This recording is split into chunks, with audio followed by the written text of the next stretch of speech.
So we discussing about the pathophysiology and this is very much important. मैं आपको book से एक दफ़ा इसका रीड करके बता देती हूँ, क्योंकि पिक्चर से तो आपको अच्छा सा क्लियर हो गया होगा। कहते हैं कि प्रीक्लैम्सिया जो है उसमें होता क्या है कि it is the presence of trophoblastic tissue that provides the stimulus for the disorder. और होगा क्या इसमें कि इन द फर्स्ट स्टेज, पहली स्टेज में क्या होगा, ट्रोफोब्लास्ट इन्वेजन इज़ पैची। ये बात याद रखनी है कि ट्रोफोब्लास्टिक इन्वेजन इज़ पैची। आपने ये लाइंस याद कर लेनी है। पैची इन्वेजन होती है, फुल इन्वेजन नहीं होती। और spiral arteries retain their muscular walls, मतलब वो अपनी स्पाइरलिटी लॉस नहीं करते। This is thought to prevent the development of high flow low resistance जो होनी थी वो नहीं होगी, which leads to uteroplacental ischaemia. तो फर्स्ट स्टेज में क्या होगा, यूट्रोप्लेसेंटल इस्कीमिया होगा, हाइपोपरफ्यूजन होगी। फिर आती है नेक्स्ट स्टेज, सेकंड स्टेज, जिसमें क्या शुरू हो जाएगा, यहाँ पे भी आपको पिक्चर से भी नज़र आ रहा था कि यूट्रोप्लेसेंटल इस्कीमिया जब हो जाएगा तो वहाँ पे ऑक्सीडेटिव एंड इन्फ्लेमेटरी स्ट्रेस शुरू हो जाएगा और सेकेंडरी मीडिएटर्स जो हैं वो रिलीज़ होना शुरू हो जाएंगे, which will cause the endothelial dysfunction, vasospasm and activation of coagulation system. So ये सारा प्रॉब्लम हो रहा है सेकंड स्टेज में, inflammatory and oxidative process, secondary mediators, endothelium dysfunction होगी, वेजोस्पैज्म होगा, कोगुलेशन सिस्टम जो है वो एक्टिवेट हो जाएगा and multi system disorder create हो जाएगा। मल्टी सिस्टम डिसऑर्डर जो है वो कैसे क्रिएट होगा वो मैं आपको बताती हूँ। देखें, सिंपल सी बात है कि जब प्लेसेंटल डिस्फंक्शन होगा, एंटी एंजियोजेनिक फैक्टर्स और इन्फ्लेमेटरी मीडिएटर्स वहाँ से रिलीज़ होना शुरू होंगे। तो हमारी सबसे पहले तो जो हमारा फीटस है उसको ब्लड सप्लाई प्रॉपर नहीं जाएगी, तो उसकी ग्रोथ रिस्ट्रिक्शन शुरू हो जाएगी। अगर किडनी को ब्लड सप्लाई नहीं जाएगा तो क्या होगा कि उसका जो है वो उसकी जो है एक तो जीएफआर में भी प्रॉब्लम आएगी, और दूसरा ये कि उसमें ना ग्लोमेरुलोस्क्लेरोसिस शुरू हो जाती है। किडनी की जो ग्लोमेरुलस होता है वो डैमेज होता है, जिसकी वजह से वहाँ पे क्या होता है, किडनी की जब वो डैमेज होती है, किडनी की अगर हम बात करें, आपकी बुक में लिखा हुआ है कि ग्लोमेरुलो एंडोथीलियोसिस होती है, उसमें क्या होता है, जीएफआर भी इफेक्ट होता है। और दूसरा ये कि जो हमारी, आपको पता है ग्लोमेरुलस जो होती है वो फ़िल्टर करी होती है ना, तो जब उसकी जो है ग्लोमेरुलोलिथियोसिस हो जाएगी तो उसमें से प्रोटीन्स निकलना शुरू हो जाएंगी जो नॉर्मली उसमें से पास नहीं हो रही थी। प्रोटीन्स में से नेगेटिव चार्ज था, ग्लोमेरुलर मेम्ब्रेन पे नेगेटिव चार्ज था, वो एक दूसरे को रिपेल कर रहे थे। लेकिन अब क्या होगा कि जब वो नेगेटिव चार्ज ख़त्म हो जाएगा तो उसमें से प्रोटीन्स जो है वो पास होके किडनी के यूरिन में आना शुरू हो जाएंगी, दैट इज़ प्रोटीन यूरिया। तो आपको पता है जब भी प्रोटीन यूरिया होता है तो हमारी बॉडी में जो है एल्ब्यूमिन की कमी हो जाती है, तो बॉडी की जो ब्लड वेसल्स होती हैं उसमें ऑनकोटिक प्रेशर जो है वो मेंटेन नहीं रहता, जिसकी वजह से सारा जो फ्लूइड होता है ब्लड वेसल्स का वो बाहर आना शुरू हो जाता है, and it results in edema.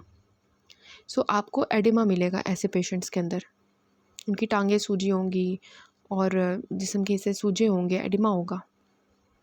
सो ये हो रहा होता है हमारी किडनी के साथ। और इसी तरह जैसे आपने देखा कि यही एडिमा अगर हम बात करें कि ब्रेन में हो तो उसको हम कहेंगे कि this is cerebral oedema which leads to seizures.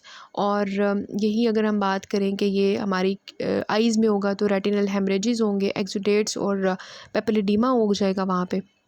और ये है हमारे पास। और फिर मैंने आपको बताया एक कि कोगुलोपैथी होती है।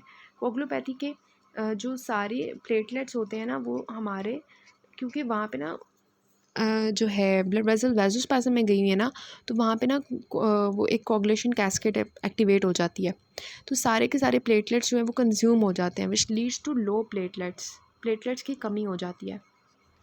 और जब इतने ज़्यादा प्लेटलेट्स यहाँ पे कोगुलेशन कर रहे होंगे, यहाँ पे कोगुलेशन सिस्टम एक्टिवेट हो रहा होगा, तो ब्लड वेसल के अंदर से जब आरबीसी इतने फ्लो के साथ ऐसे गुजरे होते हैं ना, भाग रहे होते हैं, तो एकदम से वो टकराएंगे जब, तो टूट जाएंगे, विच लीड्स टू हिमोलिसिस। और जब लिवर डैमेज होगा, ऑब्वियसली जब लिवर के अंदर जो है प्रॉब्लम आएगी तो it will lead to elevation of liver enzymes. तो this is known as HELLP syndrome. HELLP syndrome में क्या होता है कि HELLP, H for hemolysis, EL for elevated liver enzymes, and L for low platelets. समझ आई kidney के साथ क्या हो रहा है और हीमाटोलॉजिकल सिस्टम में क्या हो रहा है और लिवर में क्या हो रहा है और रेटिना में क्या हो रहा है और ब्रेन में क्या हो रहा है।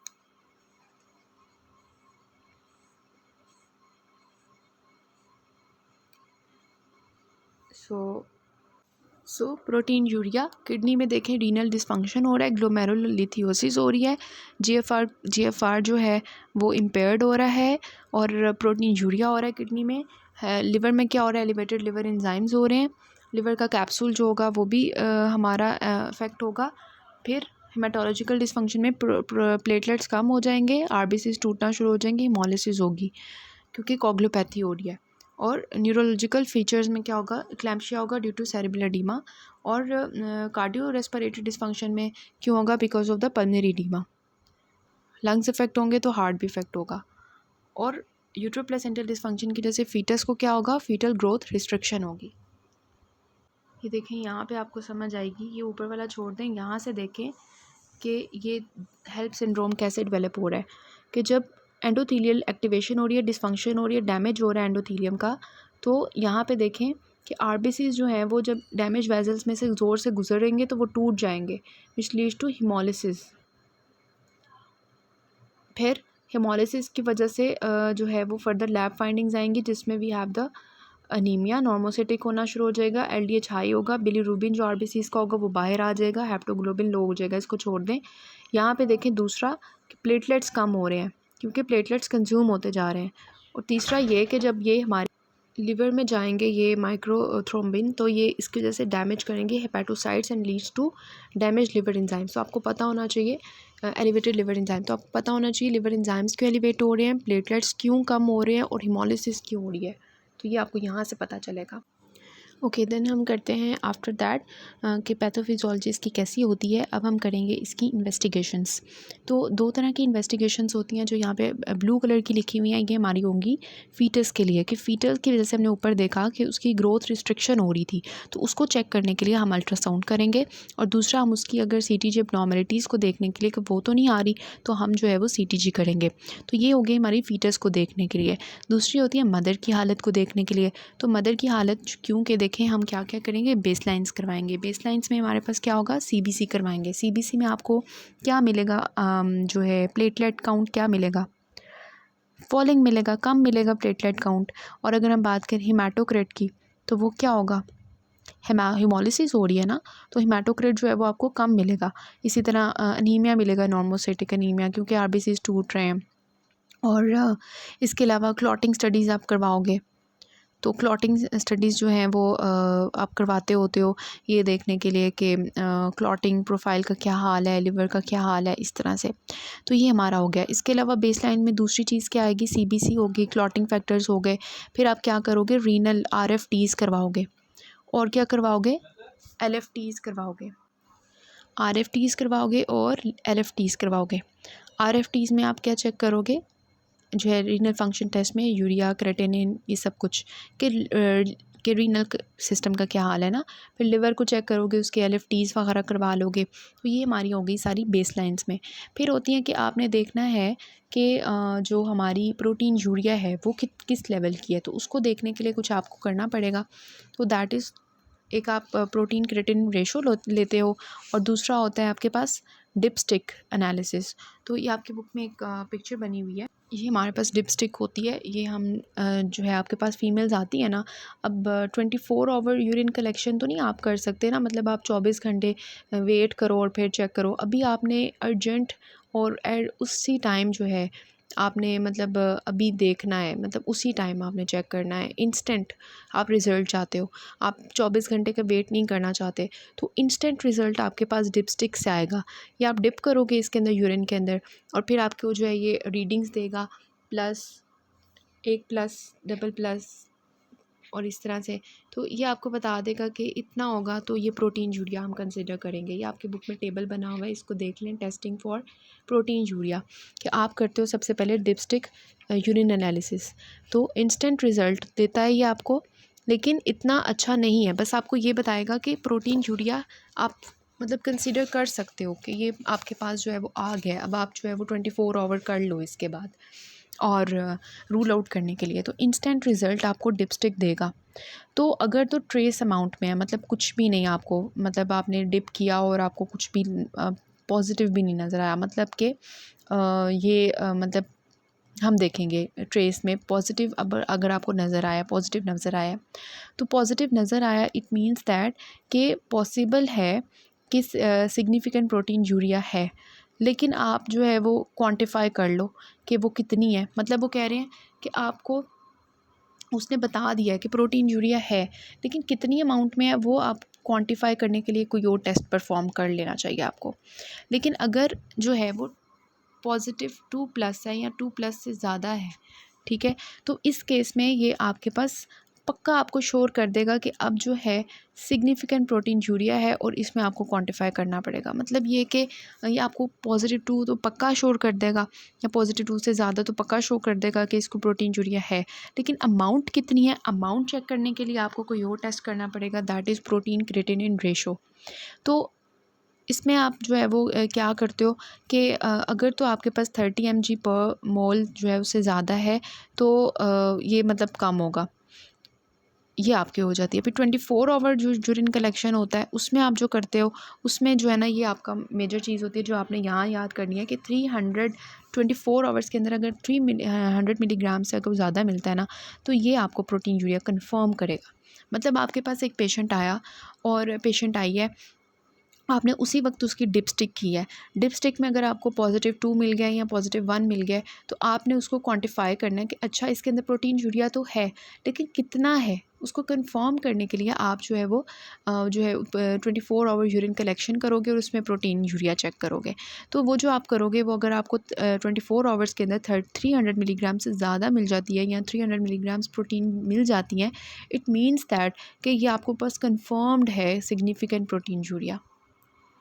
सो इस तरह से ये आपके 2 टेस्ट इंपॉर्टेंट होते हैं। सो इन्वेस्टिगेशंस की समझ आई आपको कि आपने क्या करवाना है, सीबीसी और रीनल सीबीसी हमने मतलब बेसलाइन करवानी है, सीबीसी क्लॉटिंग फैक्टर्स, रीनल आरएफटीज एलएफटीज करवाने हैं, और फीटस के लिए आपने क्या देखना है, अल्ट्रासाउंड सीटीजी। और इसके अलावा जो है बेसलाइंस के अलावा क्या है, 2 चीज़ें हैं, डिपस्टिक यूरिन एनालिसिस और प्रोटीन क्रिएटिनिन रेशो, जो आपने 24 आवर यूरिन कलेक्शन करके करना है। सो दिस इज़ द इन्वेस्टिगेशंस हो गए। उसके बाद हम करेंगे इसका ट्रीटमेंट, मैनेज करेंगे हम। So management of HELLP syndrome, आपके पास एक पेशेंट आ गई है और उसको हेल्प सिंड्रोम है, मतलब आपको हिमोलिसिस भी मिल रही है, मतलब सीबीसी एब्नॉर्मल मिल रही है, आपको उसके लिवर जो है एंजाइम्स एलिवेटेड मिल रहे हैं, और सीबीसी में आपको प्लेटलेट काउंट कम मिल रहा है।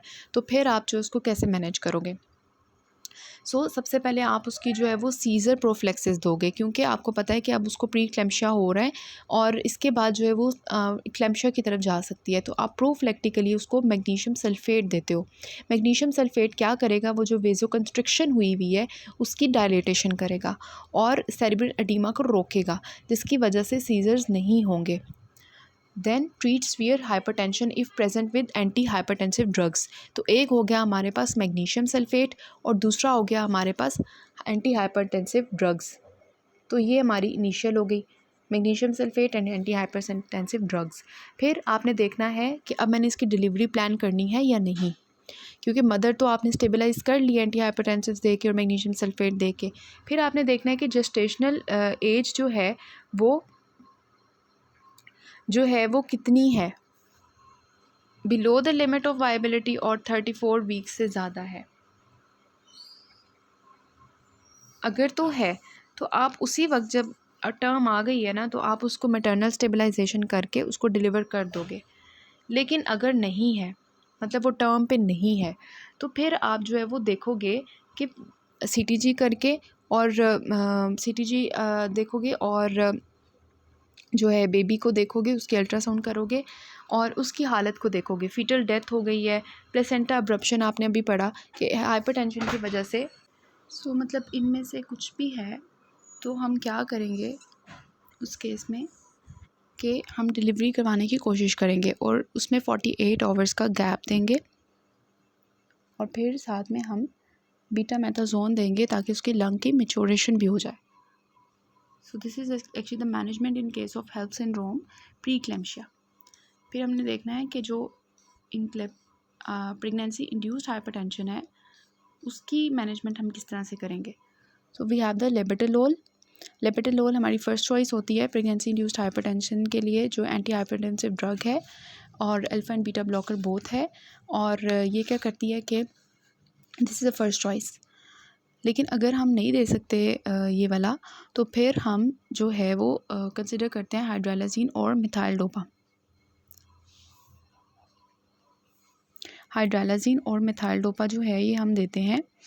और इसके अलावा जो है वी हैव द नाइफ्टेपिन। नाइफ्टेपिन जो होती है कैल्शियम चैनल ब्लॉकर होती है, लेकिन इट कॉजेज़ हेडेक और वर्सनिंग भी कर सकती है, तो इस वजह से हम इसको नहीं देते। सोडियम नाइट्रोक्लोराइड भी है। तो ये कुछ ड्रग्स हैं which actually used in the emergency management of pre eclampsia. Labetalol IV वगैरह देंगे ना इनको। लेबेटालोल जो होता है ये 5 to 10 mg आईवी देते हैं। और जो हमारे पास है हाइड्रोलाजीन ये 10 to 20 mg का देते हैं। और जो नाइफ्टेपिन है वो 100 से 200 mg का देते हैं। सो इनको हम जो है वो इमरजेंसी में यूज़ करते हैं आईवी। देन कंजर्वेटिव मैनेजमेंट अगर आपने करनी है तो उसके लिए जो है ये है कि एक रोज़ाना आपने जो है 4 दफ़ा दिन में ब्लड प्रेशर चेक करना है, और रोज़ाना आपने जो है वो 2 दफ़ा प्रोटीन यूरिया चेक करना है, और जो है हफ्ते में 2 दफ़ा सीटीजी एब्नॉर्मलिटीज़ चेक करनी है, और एवरी 2 वीक जो है फीटल ग्रोथ चेक करनी है, और एक हफ्ते में जो है वो आरएफटीज़ और एलएफटीज़ करवा लेने हैं एक दफ़ा। और प्रोफिलैक्टिकली जो है मैग्नीशियम सल्फेट दे देना है ताकि उसको फिट्स ना पड़े। सो हमने किस चीज़ को देखना है, BP, proteinuria, fetal growth and CTG, RFTs, LFTs. और फिर डिलीवरी जो है वो अगर हमने तब करवानी है जब टर्म आ जाए, या अनकंट्रोल्ड हो बीपी, या प्रोटीन यूरिया 3 ग्राम से ज़्यादा हो गया है, या हमारे पास एविडेंस है लिवर डैमेज का और किडनी डैमेज का, मतलब रेस्ड क्रिएटिनिन आ गया। तो लिवर किडनी डैमेज हो गए हैं, प्रोटीन यूरिया हो रहा है और अनकंट्रोल्ड बीपी है, टर्म है, तो डिलीवरी करवानी है। Then is इक्लेम्शिया। इक्लेम्शिया जो है ये आपका लिखा होगा वहाँ पर, इमरजेंसी जो है ना, हाइपरटेंसिव इमरजेंसीज़ उसके अंदर, सॉरी ऑब्स्टेट्रिक इमरजेंसीज़ उसके अंदर लिखा होगा, because it is an emergency condition, क्योंकि अब जो फ़ीमेल है वो फिट्स के साथ आ रही है। सो प्रीक्लेम्शिया प्लस फिट्स को हम क्या कहते हैं, eclampsia. This is resembling the grand mal seizures, tonic clonic fits, और ये एंटीपार्टम, इंट्रापार्टम, पोस्टपार्टम हो सकता है। अब जो इक्लेम्शिया है इसके जो मैनेजमेंट है ये इम्पॉर्टेंट है कि हमने कैसे करनी है। सबसे पहले देखें कि इमरजेंसी मैनेजमेंट में कॉल फॉर हेल्प करनी है हमने, किस किस को बुलाना है, ऑब्स्टेट्रिशियन को, पीडियाट्रिशियन को और एनेस्थेटिस्ट को। फिर हमने जो है उसको सपोर्टिव ट्रीटमेंट देनी है जो हम करवाते होते हैं। और मतलब सपोर्टिव ट्रीटमेंट में ये है कि resuscitation with maintenance of respiration and circulation if required, and IV fluids दे देंगे उसको, ब्लड की ज़रूरत है तो वो दे देंगे, यूरिन आउटपुट एंड इनपुट जो है वो हम मॉनिटर करेंगे, और हम जो है वो मतलब जो है ना ये देंगे, मतलब सारी जो हम करते होते हैं, ऑक्सीजन दे देंगे। और इसके साथ साथ ब्लड हम जो है वो लेवल्स चेक करवाने के लिए सीबीसी, एलएफटीज़, आरएफटीज़ और urine electrolytes level, vital monitoring, ये सब कुछ कर लेंगे। देन इसमें हमारा जो मेजर रूल आता है वो मैग्नीशियम का होता है।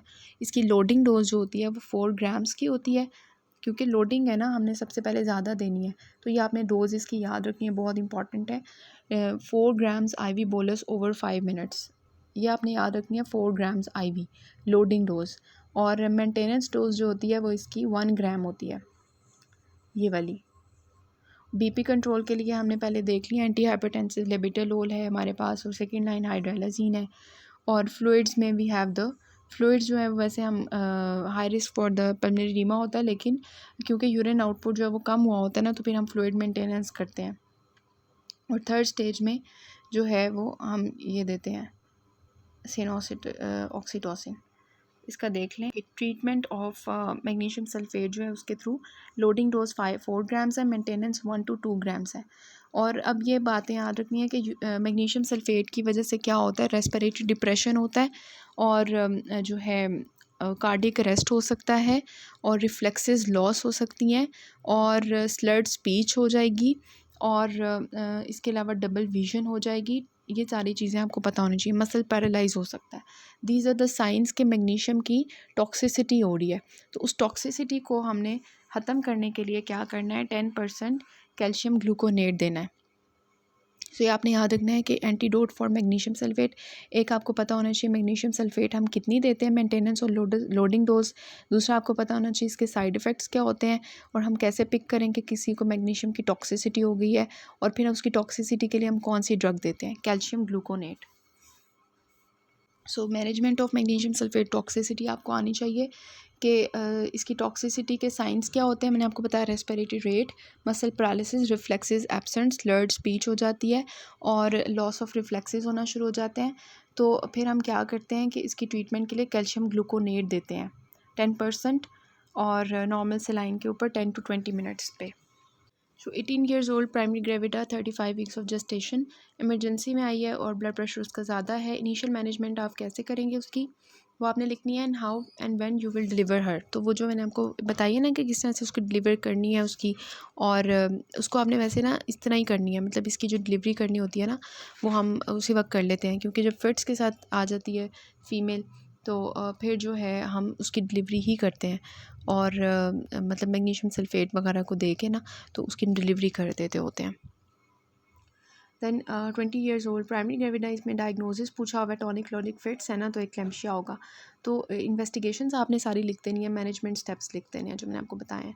दैन प्राइमरी ग्रेविडा अगेन और डायग्नोसिस बताना, इन्वेस्टिगेशंस और मैनेजमेंट प्लान। मैनेजमेंट प्लान में आप जो है सारा बताओगे कि किस तरह से हमने कौन सी ड्रग्स देनी है, और सबसे पहले सपोर्टिव मैनेजमेंट, फिर मेडिकल मैनेजमेंट और फिर डिलीवरी आपने बता देनी है किस तरह करनी है। प्राइमरी ग्रेविडा आपके पास आ रही है और फिर आपने प्लान ऑफ इमरजेंसी मैनेजमेंट बताना है। अगेन यहाँ पे भी टॉनिक क्रोनिक फ्लिट्स है ना, तो ये एक्लैम्शिया होगा। ये वाला क्वेश्चन देखें, इसमें प्रोटीन यूरिया और है, हाइपरटेंशन है और मतलब इसमें जो है फिट्स नहीं है, तो this will be pre eclampsia. Investigations लिखोगे और मैनेजमेंट लिखोगे, प्री क्लैम्शिया की जस्ट लिखोगे prophylactic magnesium sulphate. So this is all about this questions. आपने इसमें जो है वो डायग्नोसिस देखना है कि किसको आप प्री क्लैम्शिया कहोगे, किसको एक्लैम्शिया, और देन उसकी इन्वेस्टिगेशंस और मैनेजमेंट आपको आनी चाहिए। This is all about it.